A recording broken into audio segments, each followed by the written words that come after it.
మనలాంటి వాళ్ళము, మనలాంటి సంస్థలు అనేక సంవత్సరాలుగా సావిత్రిబాయి ఎప్పుడో 194 ఏళ్ల కిందట చేసిన పనిని, ఆమె కృషిని, ఆమె త్యాగాన్ని గత 10-15 ఏళ్ళుగా, ఒక 20 సంవత్సరాలుగా ఎత్తి పట్టడం మూలంగానే ఈరోజు తెలంగాణ గవర్నమెంట్ సావిత్రిబాయి పూలే జయంతిని ఉమెన్స్ టీచర్గా డిక్లేర్ చేసింది.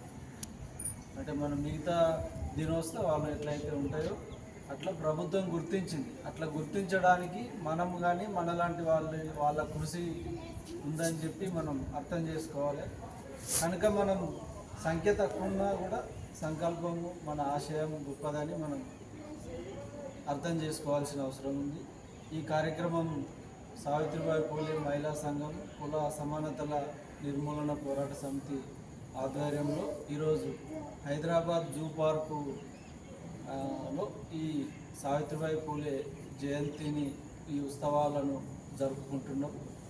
మనం ప్రతి సంవత్సరము ఒక ప్లేస్ను ఎంచుకొని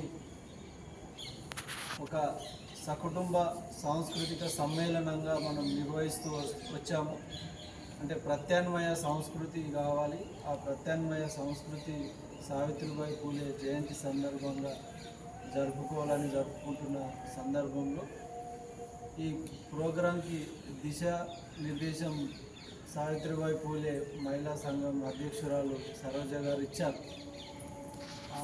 వాళ్ళు చెప్పినట్టు సావిత్రిబాయి ఏదైతే 18 సంవత్సరాలు వయసు ఉన్నప్పుడే ఆమె విద్య కోసము పాటుపడము, అంతేకాకుండా ఆ విద్యను అందరికీ కాకుండా కొందరికే పరిమితమైన కాలంలో ఆమె ఏటికి ఎదిరినట్టు ఆమె కానీ వారి భర్త మహాత్మా పూలే కానీ ఏటికి ఎదిరినట్టు వాళ్ళు విద్య బ్రాహ్మణులకే మాత్రమే పరిమితమైన సందర్భంలో, కాలంలో వాళ్ళ చేత అనేక అవమానాలు పొంది తట్టుకొని ఆ కాలంలోనే ఒక 152 స్కూల్స్లను ప్రారంభించారు. ఎలాంటి అంటే ఒక వ్యక్తులు లేదా ఒకరిద్దరు కలిసి చేసిన పని అది. మరి ఆ కాలానికి అంటే 190 సంవత్సరాల తర్వాత మనం ఇప్పుడు చూసుకుంటే అక్కడి నుంచే స్టార్ట్ అయింది ప్రభుత్వ విద్య అనేది. సావిత్రిబాయి యొక్క స్ఫూర్తి అది. అక్కడి నుంచి మొదలైన ప్రభుత్వ స్కూల్స్ పెరుగుకుంటూ వచ్చాయి. ఇప్పుడు ప్రభుత్వ స్కూల్లో మంచినీళ్ళు తాగడానికి నీళ్ళు లేవు. పిల్లలు టాయిలెట్స్ పోతామంటే టాయిలెట్స్ ఉండవు. చాలా అసలు వసతులు లేకుండా చేస్తున్నారు. దీని వెనుక ఒక పకడ్బందీ ప్లాను, వ్యూహం ఏంటంటే సరోజ గారు చెప్పినట్టు ఈ ప్రభుత్వ స్కూళ్ళల్లో ఎవరు చదువుతున్నారు? పేద పిల్లలు, ప్రధానంగా దళితులకు సంబంధించిన వాళ్ళు, ఎస్సీలు కానీ, ఎస్టీలు కానీ, కొన్ని కులాలు బీసీలకు సంబంధించి కానీ, వీళ్ళంతా కూడా పేదలు ఉన్నారు. చాలా పేదలు ఉండడం చేత వీళ్ళు ఆ ప్రభుత్వ స్కూళ్ళలో విద్యను పొంది, జ్ఞానాన్ని పొంది అట్లా పైకి వస్తున్నారు.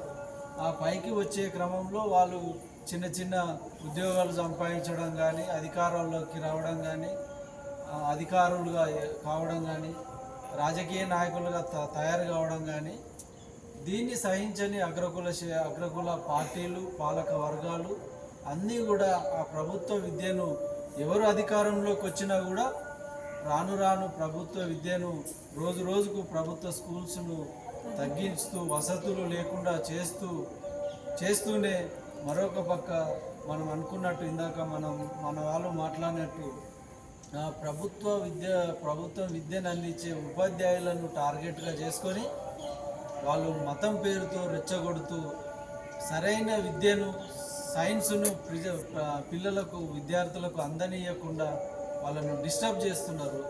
అది మతం పేరుతోన కావచ్చు, లేకపోతే ఇంకొక రకం పేరుతో కావచ్చు. కానీ దీనివల్ల నష్టపోయేది ఎవరు అంటే కేవలం ఆ దాడులకు గురైన వాళ్ళే కాదు, ఈ ఎస్సీ, ఎస్టీ, బీసీ, మైనారిటీకి సంబంధించిన పిల్లలందరూ కూడా సరైన విద్యను అందుకోలేకపోతారు. తద్వారా వాళ్ళు అనుకున్న రాజకీయాలను, అంటే హిందువులం బంధువులం అని చెప్పి మాట్లాడుతూ, అంటే మతం పేరుతోనేమో మనమంతా హిందువులం అని చెప్తున్నారు. ఒక గుడి దగ్గరకు ఇంకొక దగ్గరకు వచ్చేసరికి నువ్వు కులం పేరుతో నువ్వు తక్కువ కులం కూడా అని చెప్పి దూరం పెట్టి ఈ ఈ రకమైన అంటరానితనాన్ని, అవమానాలను, వివక్షను చూపిస్తూనే మళ్ళీ వాళ్ళు ఈ ఏదైతే మనం హిందువులం అని చెప్పుకుంటున్న వాళ్ళు చెప్పుకొని ఈ హిందూ ఓటు బ్యాంకును పోలరైజ్ చేస్తున్నారు. అంటే మనమంతా హిందువులం, అంటే ఓటు వేసేయడానికి పోయేసరికి హిందువులం అని చెప్తున్నారు, మనని రెచ్చగొడుతున్నారు. ముస్లింలని చూపించి మనం హిందువులం అని చెప్పి మనకు ఓటు వేసుకునేటప్పుడు అట్లా రెచ్చగొడుతున్నారు. మళ్ళీ గుడి దగ్గరకు బడి దగ్గరకు వచ్చేసరికి నీవు అంటరాని ఓడవు, నీవు తక్కువ కులముడు అని చెప్పి వివక్ష చూపించి ఇది చేస్తున్న ఈ రెండు రకాల రాజకీయాలను, ఈ అగ్రకుల రాజకీయ పార్టీలను మనం అర్థం చేసుకొని ప్రభుత్వ విద్యను, ప్రభుత్వ స్కూళ్ళను మనం రక్షించుకున్నప్పుడే మనం సావిత్రిబాయికి ఇచ్చే నిజమైన నివాళి అవుతుందని చెప్తూ నాకు ఈ అవకాశం ఇచ్చినందుకు ధన్యవాదాలు తెలియజేస్తూ ముగిస్తాను.